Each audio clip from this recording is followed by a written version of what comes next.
How do you capture the meaning of an entire film in a single scene? You do it with 5 adults in a ramen shop grabbing a meal. We watch one clearly separated from the rest of the group, lost in his thoughts. Another guy gets a call and steps out. This causes the only woman in the group to remember that she also needs to make a call. The oldest man apologizes to his boss for missing work, and the final group member talks while eating. The distant man has no one to call, even after going missing for an entire day.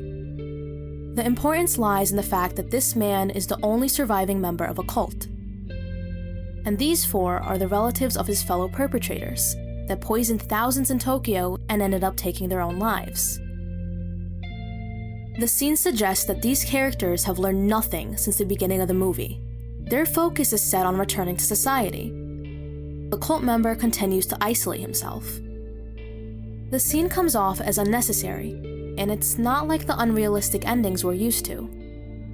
Kore-eda is a film director known for his use of restraint. He leaves things unsaid so that we can come to our own realizations.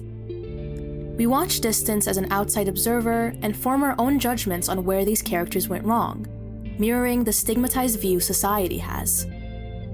The director is a master at confining the audience to uneasy moments. Early in the film, an unsettling tension builds as we're left guessing which direction the story will take, only for the tone to shift, pulling us into the same moral dilemma our characters are trapped in. Kore-eda takes a subject that's uncomfortable to think about and forces us to examine our own narrow perspectives. Who do we blame?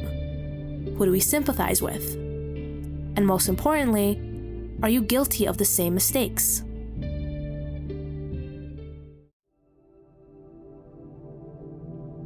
The film opens with a news broadcast played over shots of our main protagonists. It's revealed how a religious cult named the Ark of Truth released a genetically engineered virus into Tokyo's water supply. Victims' families are expected to hold a memorial service for the 3rd anniversary at each of the 5 contaminated reservoirs. It's eerily similar to an actual attack that occurred in Japan in 1995. But this is no coincidence. Different Japanese shows and films, including Distance, explore themes of cult ideology, either to offer a sense of solace through the depiction of their defeat, or to at least offer insight about the larger societal issues at play. The Ark of Truth is based on Aum Shinrikyo, a cult which initiated the Tokyo subway sarin attack. It involved 5 coordinated attacks where the toxic chemical sarin was released on 3 lines of the Tokyo Metro during rush hour, killing 13 people and causing mild to severe health problems for nearly 6,000 others. Many parallels can be drawn between the cult members we'll meet and the demographics that Aum targeted. Kore-eda chooses to take an uncommon approach to post-Aum cinema, subverting our expectations and instead focusing on a subset of victims who are often neglected in media portrayals. We watch Atsushi, a flower shop owner, create bouquets. A school teacher named Kyoka greets her digital fish before eating a microwave dinner alone in her apartment. Kai, a salaryman, trudges home in the rain until he finds his wife with their screaming daughter. Meanwhile, a carefree college student, Masaru, is spending time with his girlfriend. At first, these characters seem unrelated, but the next day, Kyoka takes a train and meets Kai at the station, while Atsushi and Masaru grab a car to pick them up. There's awkward moments of silence where it seems like they're searching for something to say.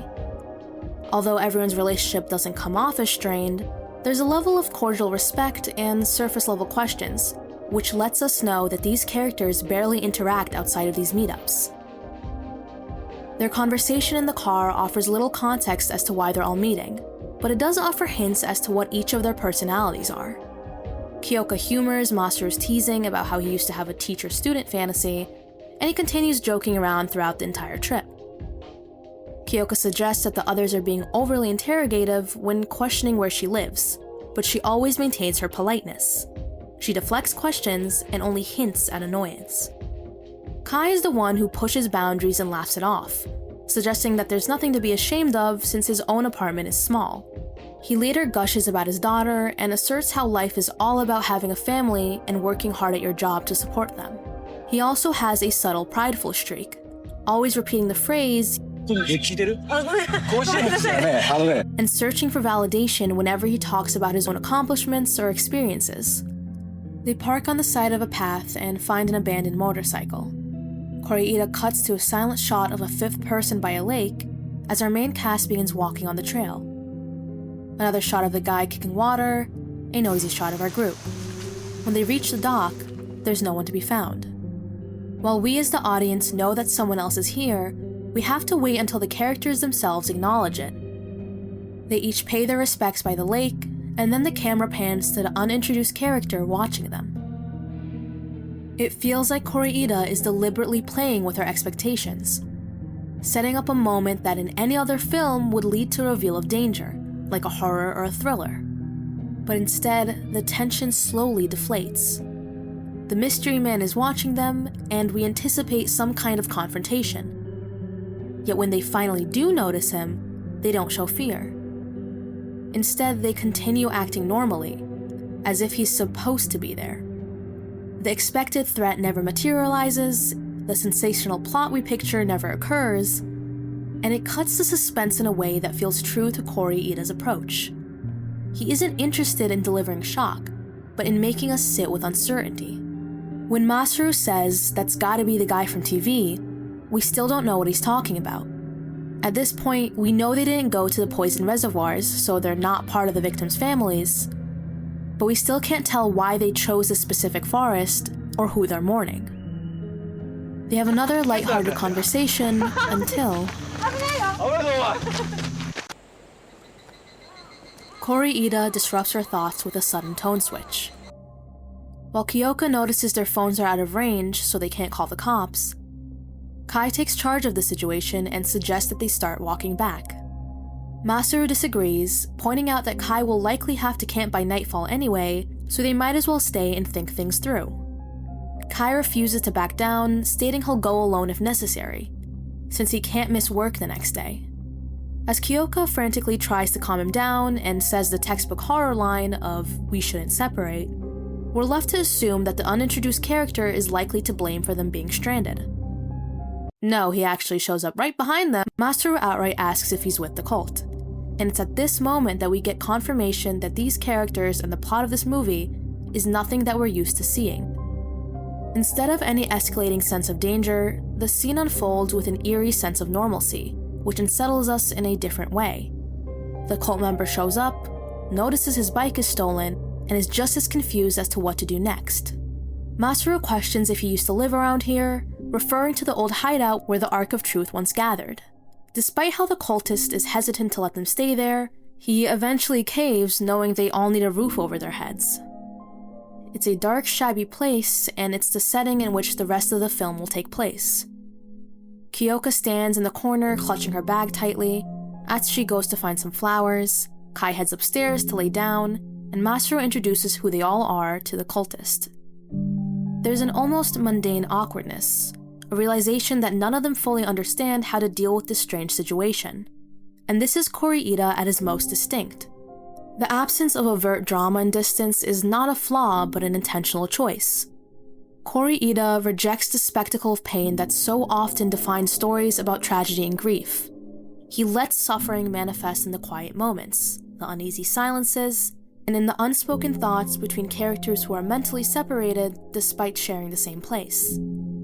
This choice of realism is central to the message of the film. Sakata, the cultist, is not a menacing figure shrouded in mystery, but a reserved man trying to make sense of the past just as much as the others are. These characters will be stuck in this house for one night and forced to reflect on the reason why they're all stranded here in the first place. Through a series of flashbacks, we'll witness the final conversations each character had before losing their relatives to cult fanaticism. The first flashback involves Kyoka and her husband, a college professor. He begins by expressing his disdain for society and how their everyday lives and environment are contaminating them. Kyoka cuts him off, dismissing his points by saying that's just what life does to people. While he drones on about how her position is limiting her, he struggles to find the right words that could possibly reach Kyoka and expand her perspective. He declares that she would only truly understand if she went up to the forest with him and saw all of the pollution. According to the cult, people must engage in disciplined practice, starting with this mantra. For context, this is right after he says their young son can simply tag along and learn about the cult. Kyoka understandably resigns herself and doesn't bother attempting to admonish her husband for his stupid suggestion. She stares off into the distance and chooses to remain silent, realizing her husband is too far gone. Now, to the standard person, the doctrine would come off as nonsensical and far too vague to have any actual merit. Yet it also symbolizes a deeper human desire which cults typically take advantage of.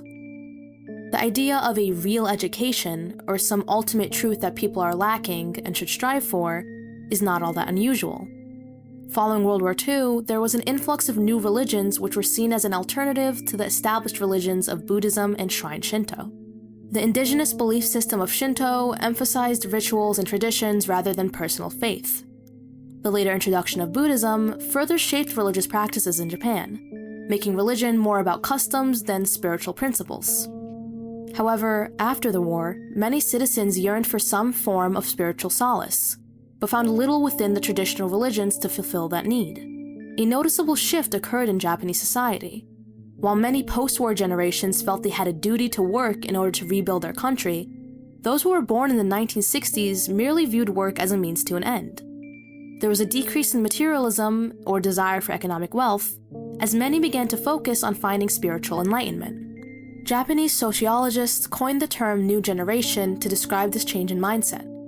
By the 1980s, this religious vacuum led to an occult boom, as many sought new religious movements that responded to their search for meaning. Aum Shinrikyo presented itself as an intersection of Eastern spirituality and advanced science, which would attract educated people who remained dissatisfied even though they had a stable occupation in life.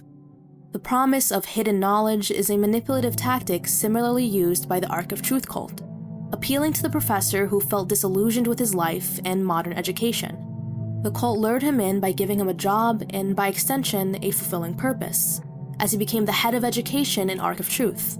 Many elites within Shinrikyo were also placed higher up in the hierarchy and took on greater responsibility for cult operations. Kyoka refuses to look at her husband, while his expression shows severe disappointment.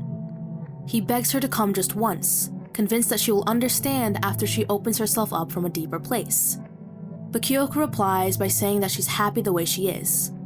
The professor condescendingly asks why she ended up this way, and faults her for being different now.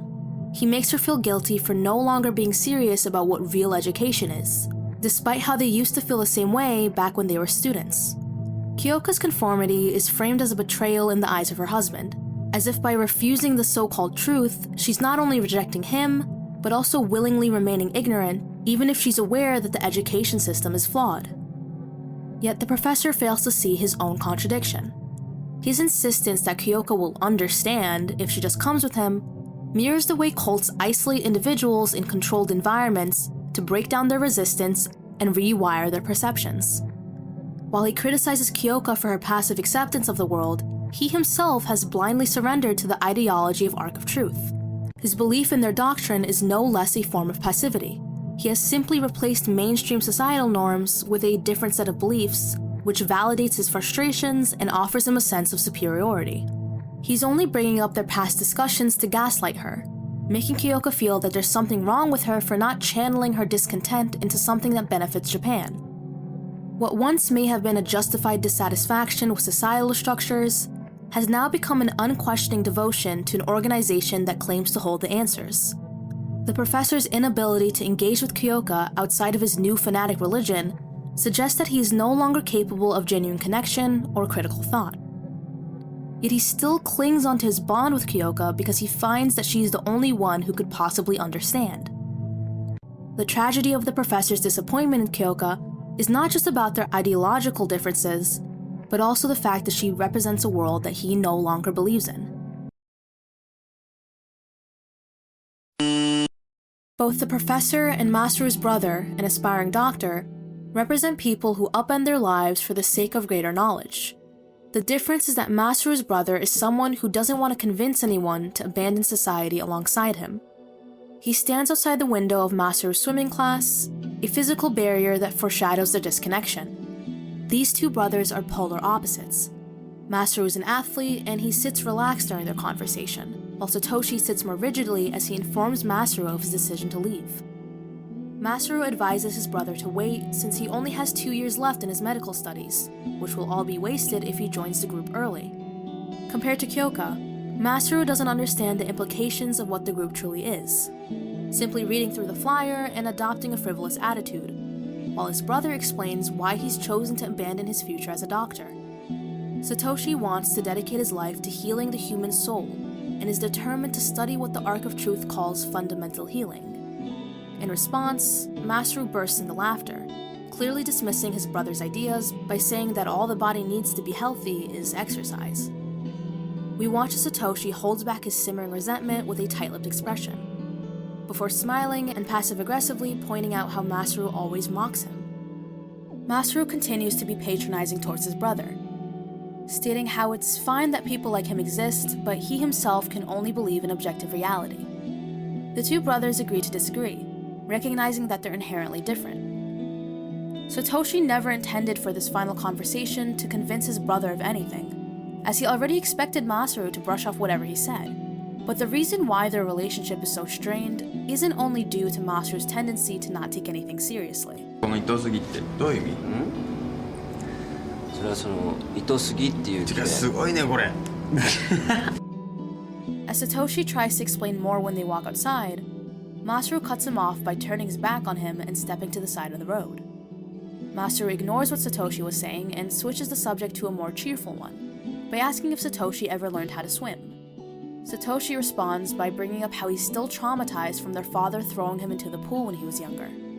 He pauses for a second, then smiles as he points out how Masaru never helped him.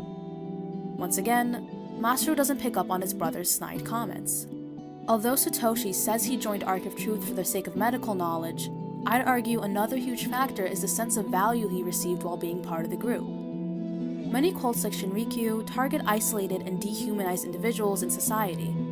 For those who feel disillusioned with their lives as they enter early adulthood, the cult offers something absolute they could cling on to.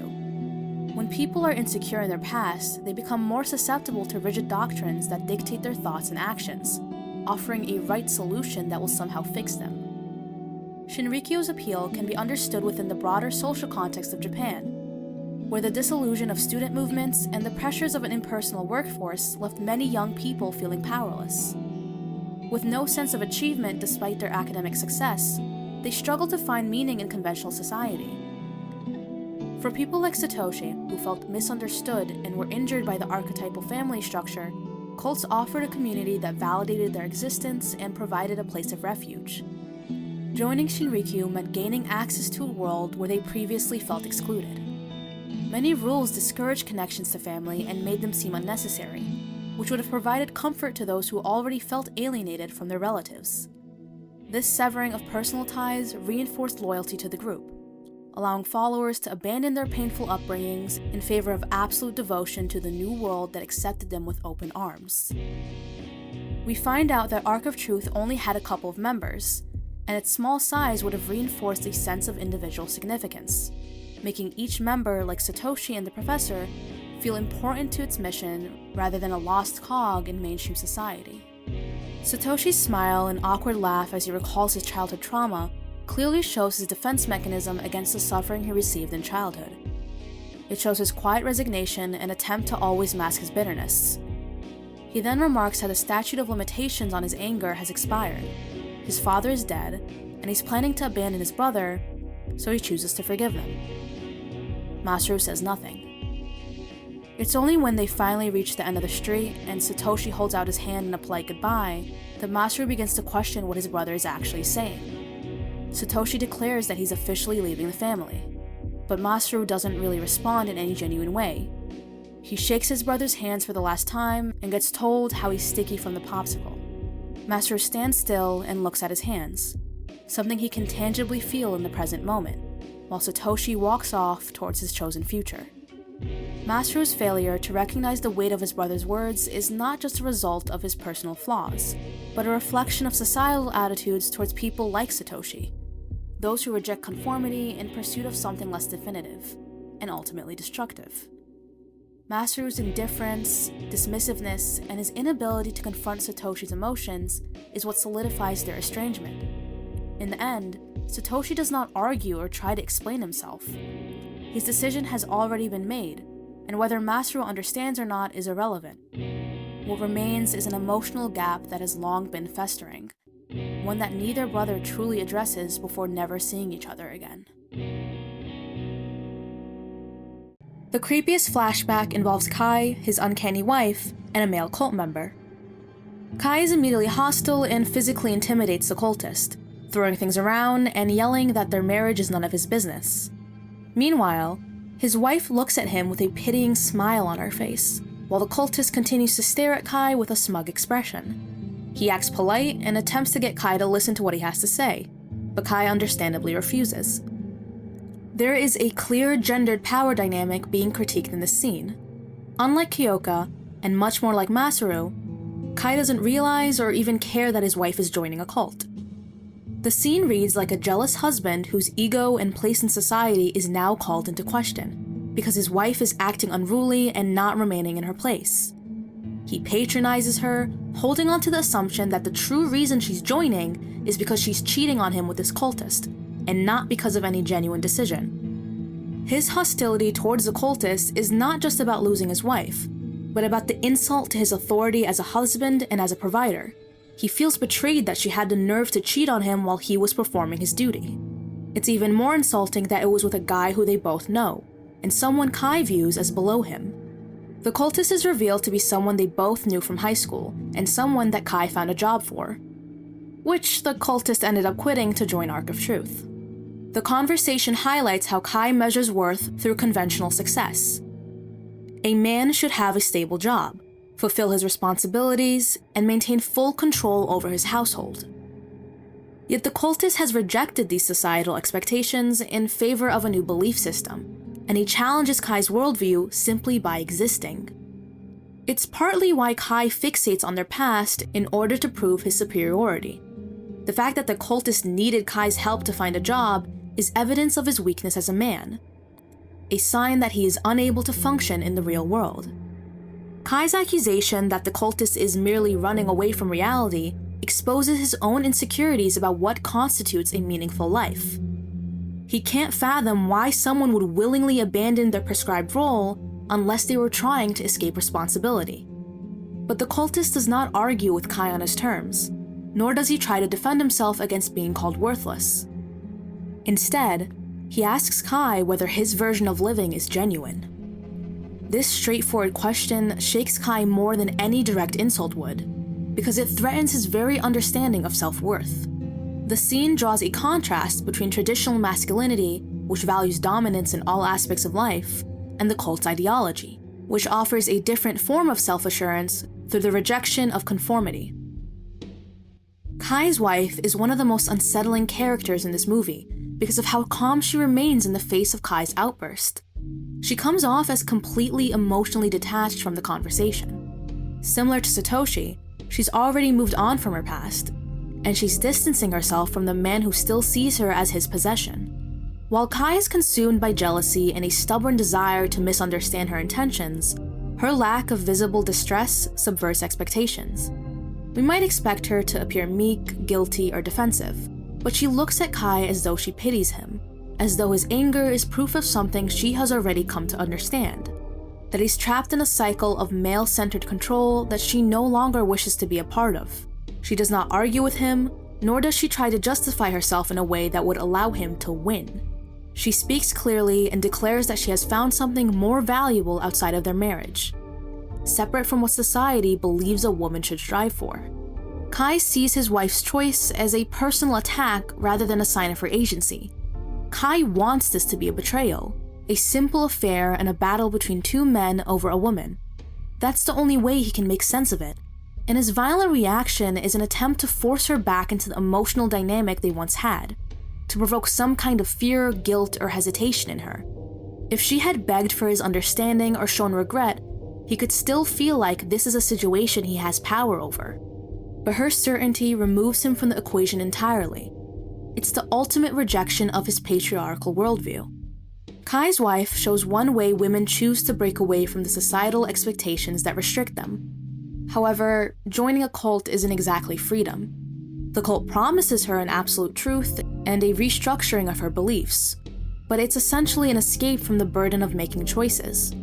Cults reject the modern Japanese worldview, and they position themselves as an alternative to a world that oppresses people and leaves them feeling unfulfilled. We can't tell if her creepily calm demeanor is because she's truly found peace, or if it's because she's become fully indoctrinated and left without much autonomy.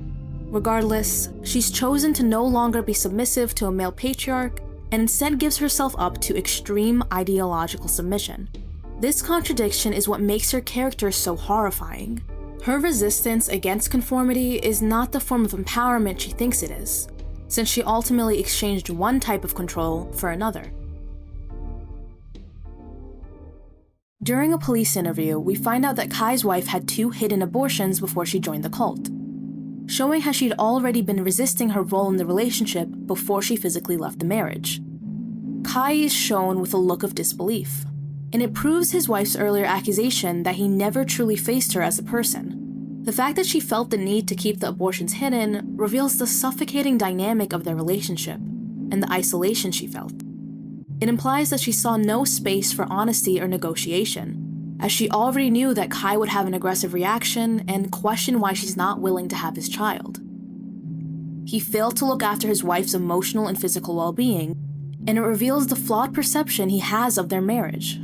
He believes he was a present, involved husband, but in reality, he was emotionally absent and indifferent to the issues in their relationship, and he kept himself busy with work. Masaru's interview also reveals how he was completely unaware that something was wrong with his brother, since he willingly chose to not close the distance between them. When asked if he noticed anything strange about his brother that may have hinted to violence, Masaru can't give a straight answer. When the police suggest that maybe it's because they didn't live together, Masaru admits that they did live together, but they just didn't spend much time with one another, or even paid attention to each other's existence. Kyoka is a similar case. She describes how she knew her husband since they were kids and that he was deeply committed to education. But when the police ask when exactly she noticed something was different, she can't respond. Both the professor and the doctor had warning signs of their detachment, but their suffering was overlooked by their closest family members. Masaru by a lack of trying, and Kyoka by intense denial. Masaru was never truly present for his brother in a meaningful way. His carefree personality and failure to take his brother's emotions seriously left Satoshi vulnerable enough to be recruited by Arc of Truth. Kyoka's long pause during the interview reveals a deeper unspoken truth. She likely noticed the changes in her husband, but chose to ignore them, as she is the type to avoid confrontation and refuse to face reality. All 3 secondary victims of the tragedy failed to help their relatives before it was too late. Sakata plays a unique role in the plot. He was originally part of the cult, but he's characterized as a cowardly and hesitant person. He decides to run away once the cult begins planning their attack on Tokyo. And during his interview with the police, he completely distances himself from the cult members he originally saw as his newfound family. It's an unreliable account of his feelings that we can't take at face value, since it's obvious he's trying to reduce his level of involvement. He uses the excuse that since he was a lower-ranking member and wasn't told much, he became too afraid of what horrible things might happen if he stuck around. 3 years later, when he arrives at the same house he ran away from and is trapped with the actual family members of his cultists, he stays silent unless they speak to him first. The final conversation where the characters attempt to make sense of the past occurs at a campfire. There's a long, deafening silence except for the crackling sounds of fire. 坂田さんには止められなかったですよね。本当に俺はいろんな人にそれは言われてきたことだし、それこそ街歩いてリンチされたこともあるし、でもあそこにいた人にしかわからないこともあるから、みんなと一緒にいて本当にできることならばそのみんなが同じ考えを持って違う行動を取れたっていう思いはずっとあったし、There is undeniable suffering that is etched into our lives. Whether it's the monotony of our routines, toxic work culture, or even the depressing outcomes of what we believed would make us fulfilled. Kore-eda isn't trying to paint a black and white narrative of blame. Both the conventional members of society and the cult members are escaping from something. The cultists are not framed as lazy people escaping society to avoid responsibility, but as individuals who are searching for something more genuine in their lives, something they believe the traditional world will never offer them. Yet this choice ultimately leads to violence, since those who wish to reject society will believe they're justified in teaching it a lesson. 宮野さんは生活本当なんですかとか言われちゃってさ、逃げてんのかもな。わかんないけどさ。でも、逃げることってそんなにいけないことなんでしょうかね。The core of the film is this question. Those who choose to remain in society are running away from self-reflection, choosing not to confront what's wrong within themselves and in their relationships, by opting for emotional neglect, denial, or passive conformity. People like Kai, Masaru, and Kyoka are escaping societal pressures by avoiding their painful reality, keeping themselves busy with work or distractions. The question Kyoka poses to Kai is a moment of mutual understanding. They both believe that not living genuinely can't be such a bad thing when life is unbearable. You've got mail.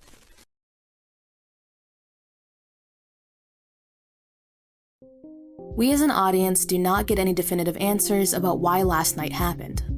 Kore-eda chooses to leave details out, like who stole their car or how they got rescued. We don't see Kai again at the end of the movie. Kyoka speaks with her parents on the phone, rejecting their offer to let her son stay with her, showing how she's still incapable of repairing her strained relationships. We watch as everyone returns to their predetermined routines. After all, the demands of society necessitates that they do. Although it's easy to get caught up in work and the grief we experience in our day-to-day lives, the greatest disservice we can do to ourselves is neglect the connections that make living a little more bearable. The last time we see Masaru is when he and his girlfriend are having a picnic by a pond. He tells his girlfriend the honest truth, no longer hiding what he was doing on the attack's anniversary, like he was at the beginning of the film. She's understanding and expresses how she was worried sick when he went missing and thought that something bad had happened to him. And Masaru finally takes the first step in deepening their relationship. Or get out of 泳げない。言ってなかったっけ、泳げ。今度教えてあげるね。